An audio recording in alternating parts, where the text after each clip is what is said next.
বাংলাদেশ সেনাবাহিনী যারা টল পুলিশ, যারা বাংলাদেশের সাধারণ জনগণকে নিরাপত্তা দেওয়ার জন্য সারা রাত জেগে এই নিরাপত্তার বাহিনীরা কাজ করে, তাদের হাতে একদল ডাকাত ধরা পড়ল খেলনা পিস্তল সহ।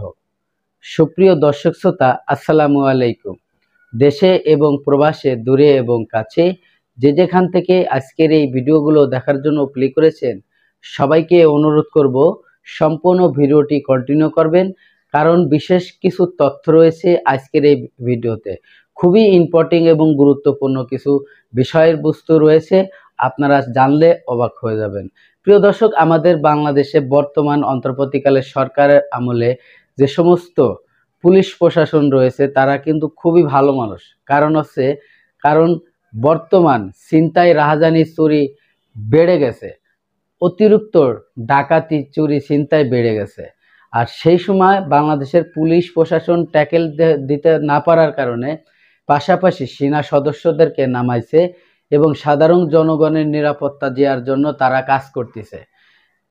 ঠিক এক সময় অনেক রাত 12টা বা 1টার ভিতরে একদল ডাকাত ধরা পড়ে গেল। ইয়াং জেনারেশন, তাদেরকে দেখে কেউ বুঝতেই পারবে না তারা ডাকাত, কিন্তু তাদেরকে আসলে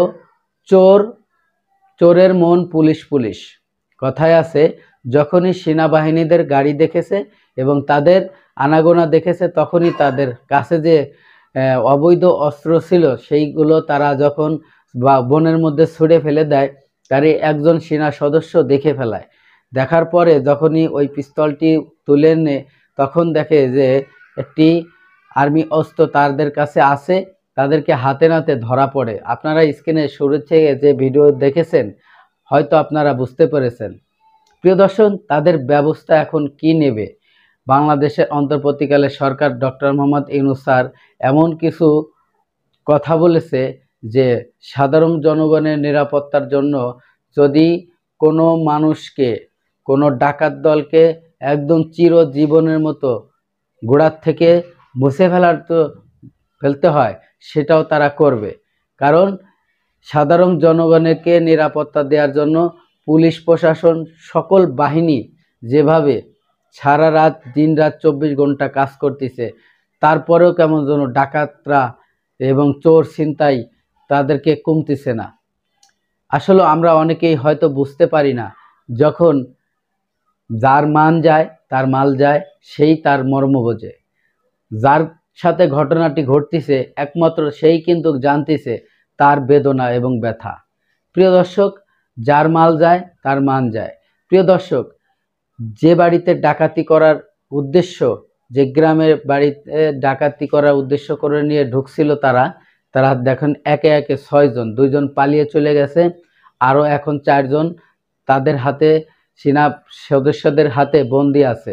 তাদের অবস্থা এখন কি হতে পারে অবশ্যই আপনারা কমেন্টে জানাবেন।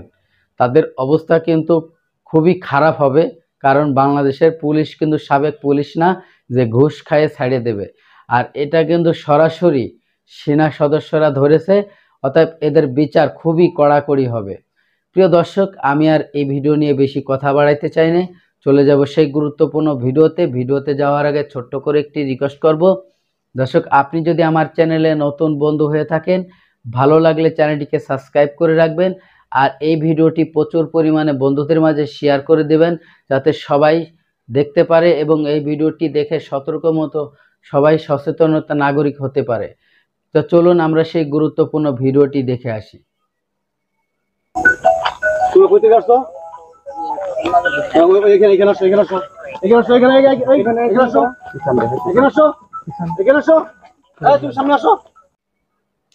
সুপ্রিয় দর্শক শ্রোতা, এতক্ষণে আপনারা যে ভিডিও ক্লিপটা দেখেছেন আশা করি হয়তো আপনাদের ভালো লেগেছে। যদি ভালো লেগে থাকে অবশ্যই আপনার মতামত কমেন্ট বক্সে কমেন্ট করে জানাবেন। ধন্যবাদ, সবাই ভালো থাকবেন, সুস্থ থাকবেন, আল্লাহ হাফেজ।